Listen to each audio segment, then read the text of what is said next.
Hi there, good afternoon Year 10 and welcome back to part 2 of the introduction to the context of Macbeth by William Shakespeare. Um, in today's lesson we are going to be looking at various aspects of the play's social, historical, literary and political context to help you understand the deeper meaning of the play once we start having a read of it. So without further ado, let's carry on the lesson. I'll see you shortly. Okay, so just a brief reminder of where what we covered last lesson. We looked at the Jacobean era. We looked at the divine right of kings and the great chain of being. We looked at King James I and his kind of political views and his religious views. We looked at the gunpowder plot. We looked at beliefs about the supernatural, and in particular James's beliefs. So in today's lesson, we're going to look at some of the other aspects on this list, starting with Shakespeare himself. So this will be quite a brief overview as well. So again, and please feel free to go off and do independent reading if you want to have more information. I know you've studied Shakespeare before, so I'm not going to spend a great deal of time reviewing this. Shakespeare's dates are 1564 to 1616. We talked last lesson about the significance of the fact that he was alive during the reign of Queen Elizabeth I, which is known as the Golden Age, and he was also alive to see that transition to the Stuart dynasty under James I. And we talked about how his theatre troupe changed their names accordingly once James became his patron. Little is known about Shakespeare's life. There's actually very little biographical detail besides the fact that he was born in Stratford upon Avon to a middle-class family. His father was a glove maker, and there's some speculation he may have been illiterate. He attended a grammar school where he would have studied classical mythology and Latin and Greek, alongside kind of arithmetic and other quite academic subjects. And importantly, the inspiration for many of his plays comes from classical mythology. If you're familiar with lots of Shakespeare's other works, he often sets his plays in Greece or in Italy, and he often bases a lot of his works on historical works by historians such as Hesiod or Holinshed. We know that we don't know much about his life from the age of 18 up until when he's finally back on the record as an actor and playwright in London. So he moves from Stratford upon Avon. He's married to a lady named Anne Hathaway, and he has 2 children with her. And he moves to London and is a successful actor and playwright, with the Lord Chamberlain's men and then with the King's men. In terms of his works, I'm actually not going to talk about all of them because I know you've read Romeo and Juliet and you've read A Midsummer Night's Dream and you've read Richard III already. I would talk about the works that are kind of similar to Macbeth in terms of the themes. So I would refer to works such as Julius Caesar, which explores which explores tyranny and the murder of a tyrant. I would refer to Coriolanus, which is a play about a Roman general who is deposed, and it has similar traits to Macbeth in that he's a warrior. I would talk about plays like King Lear that are tragedies. So Shakespeare's works can be divided into 3 parts. We have Shakespeare's comedies, the histories, and the tragedies. The tragedies are perhaps the most well-known and most revered now, I would say, with works like King Lear, Hamlet, Romeo and Juliet, and Macbeth being amongst his better-known works. A tragedy, which we're going to talk a lot about in today's lesson, is a play in which you have a tragic hero as your central character, and you have usually a bloody and violent ending where lots of the main characters and the central character himself or herself will be killed. And I'll briefly talk about Shakespeare's writing process. He's very much someone who imbues characters with psychological insight. He doesn't necessarily create his own plots. He'll borrow lots of stories. So, for example, Romeo and Juliet is based on an epic poem by Arthur Brooke, I believe the name of the poet was. Lots of his plays are based on his reading of history, particularly, like I said before, Holinshed for the British plays, for historical plays. So he's well known for writing about either kind of real life characters from history or borrowing from classical authors, and turning these plays into his own. Okay, so that's Shakespeare, I know, very briefly, and his writing process. Let's now start to move on and consider a couple of the aspects of the context we didn't last lesson. Okay, so last lesson we did talk about James I's book, Demonology, but we didn't really talk about beliefs in the supernatural and superstitious beliefs at the time. It's a particularly superstitious age. This is an age where we've not really had the Enlightenment. We haven't had the scientific revolution yet. So there was a lot of, the wide held superstitious beliefs in ghosts, in witches and fairies and spirits. Um, and witches in particular were often persecuted and hunted, and we know that we know that lots of the witches who were accused of witchcraft, lots of the women who were accused of witchcraft, were in fact usually elderly women who were uh, targeted by their neighbours for various reasons. We know that the witches were believed to have had the following powers. So witches were believed to be able to predict the future. They were believed to control the weather, cause fogs and tempests. Killing animals was an association with witches.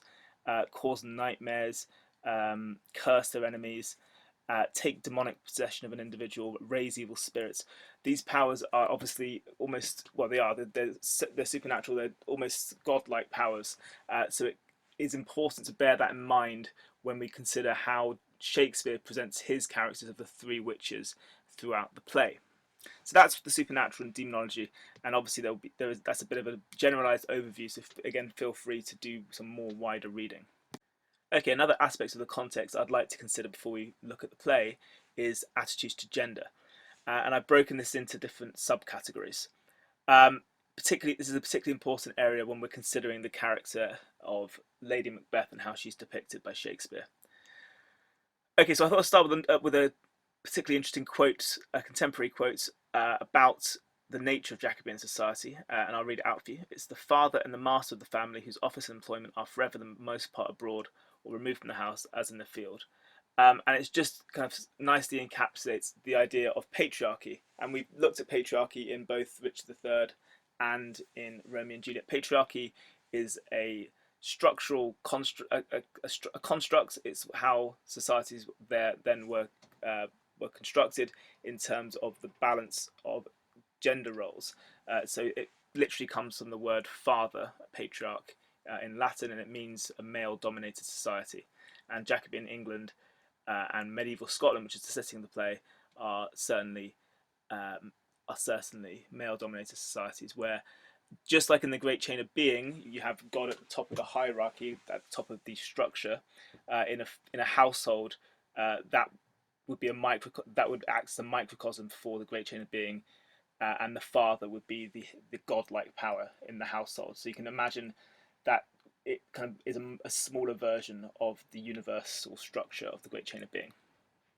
I'm not going to go into too much detail here, but in terms of marriage, again, women, depending on their class, were often married to men of the same status as them. That was often an arranged marriage, and it was often to cement alliances and to consolidate kind of a power. If you're from the upper classes, it would not typically be for love, although people did, and Shakespeare might be an example of that. Women's education was very, very, very limited. From a very young age, they were trained in domestic tasks rather than in general education, unlike boys. And to be quite brief, a woman's role was seen as being a domestic role, one of nurturing children, raising families, completing domestic tasks. I know that's again a quick overview, but that's an important part of the context to consider as well. Okay, before moving on to actually reading the play itself, I'd actually like to stop and consider the literary and theatrical context of the play. That means, in terms of theatrical context, it means the relationship of the play to other works of drama, in terms of the influences, both contemporary for Shakespeare and also more ancient. And secondly, literary just means the relationship in terms of works of literature and the influences that Macbeth would have had, that Shakespeare would have had when writing Macbeth, rather. Let's start with a tragedy. Tragedies descend from the ancient Greeks. They were plays that were performed at festivals celebrating the god Dionysius. They would be performed in public. No one quite knows for sure whether women were allowed to watch them, but they certainly attracted large crowds. All the actors, just as in Shakespeare's time, all the actors would have been male. And they would have been put on for festivals, and there would have been awards for there were awards for the best plays, each year. So Sophocles won it numerous times. Euripides, I believe, won a few times, and Aeschylus won a few times as well. Those are some examples of Greek tragedians or tragic playwrights. So it descends from ancient Greece, and it explores usually a central protagonist known as a tragic hero, and I'll talk about that term in a bit more detail later on. And a tragedy usually explores uh, that character's trajectory from being noble or being brave or warrior-like or whatever their status is at the beginning of the play, to their demise by the end of the play, and usually their death. And typically we associate the word tragedy with death and bloodshed. And at the end of a tragedy, you'd expect, especially in a Shakespearean tragedy, you'd expect there to be a bloody massacre, and certainly the death of the main protagonist. So if I give you a few examples, we have Hamlet, in which, of course, Hamlet is killed at the end of the play. We have Romeo and Juliet, which we all know. We have King Lear. We have Othello. Lots of these characters. Let's take Othello as an example. Othello is a good example for a tragic hero. He's of noble status. He's a warrior. He's a brave soldier. He's a general for the Venetians. So he's a powerful figure at the beginning of the play. That's the heroic part of him. That's why he's the hero. He's tragic because he has a tragic flaw, and his flaw in Othello is envy and jealousy. He becomes he becomes intensely jealous of and paranoid that his wife Desdemona is unfaithful, and that's what drives him to actually murdering her at the end of the play, which is the tragic climax, I suppose. So that's where the term tragedy comes from. That's what we mean by tragic hero. And Macbeth is an example of a tragic hero because he is initially presented, and we'll look at this in the next lesson. He's initially presented as a brave warrior. He like Othello, is a general. He actually leads the Scottish army into battle at the beginning of the play, and he's a brave soldier, and he's valiant and fighting for his country. But he has a character flaw, and his flaw is arguably his ambition. Once he learns of a prophecy from the witches that he will one day be the King of Scotland, that ambition overwhelms him and eventually destroys him. So again, tragic heroes are heroic initially, typically, and then will be destroyed by that tragic flaw. Why do I have a picture of Aristotle's tragic plot structure? Aristotle is a philosopher.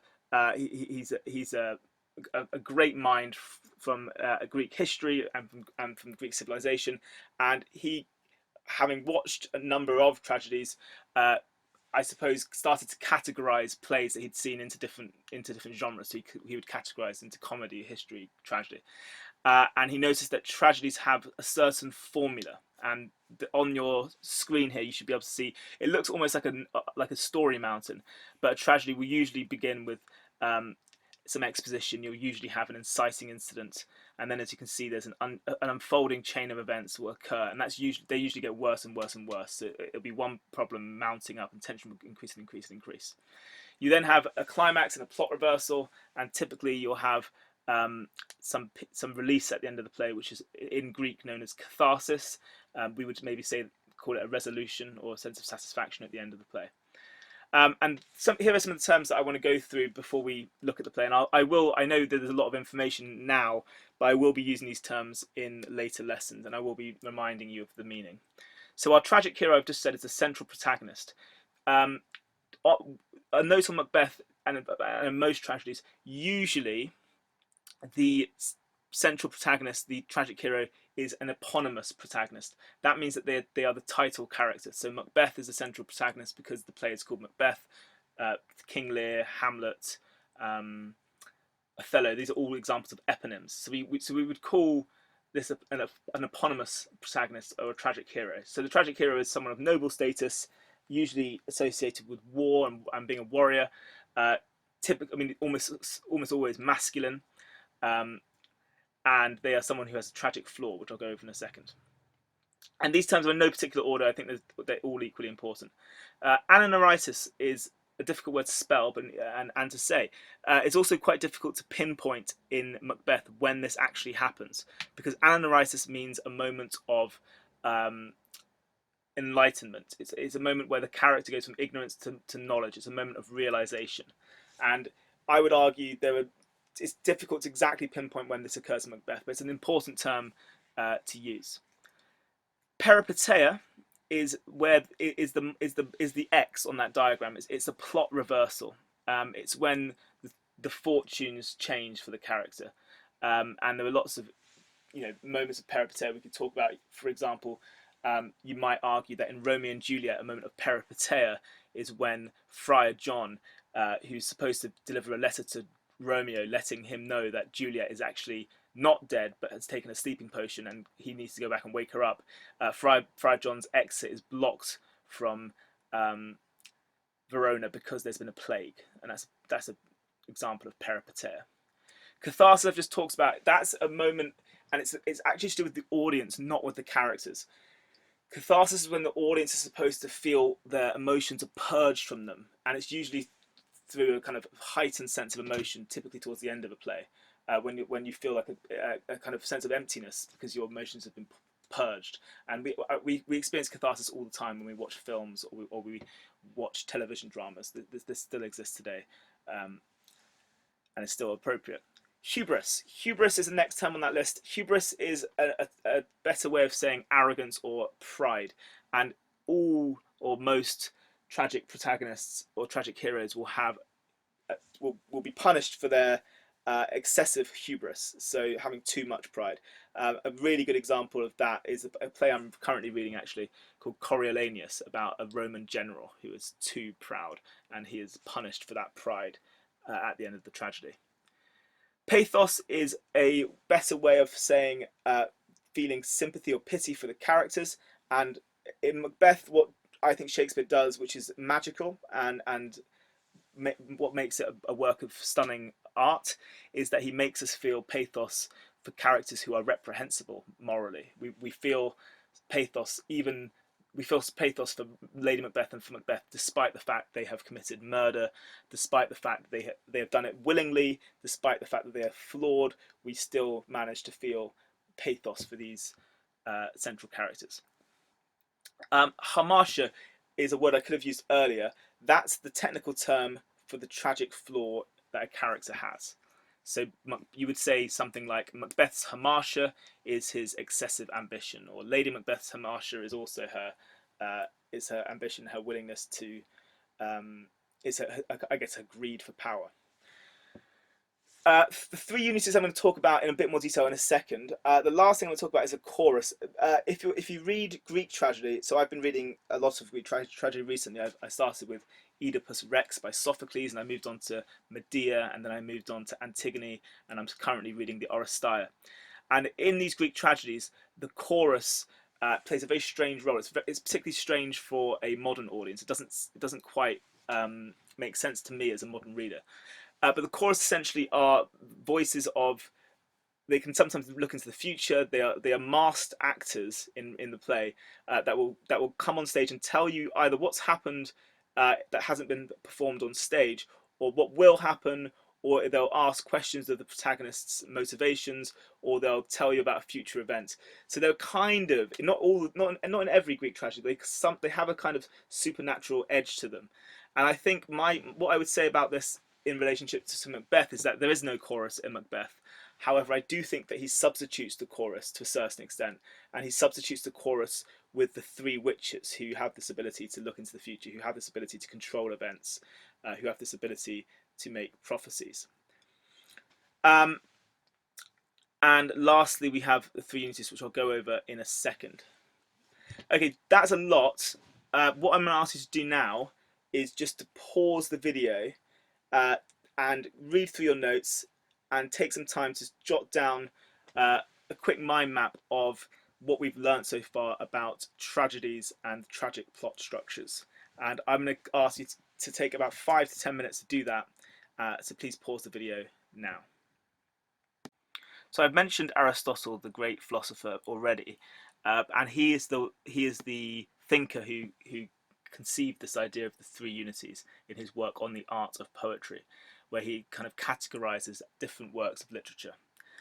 So he says that a perfect tragedy or an example of a tragedy ought to have three unified structural aspects, and those three things are place, time, and action.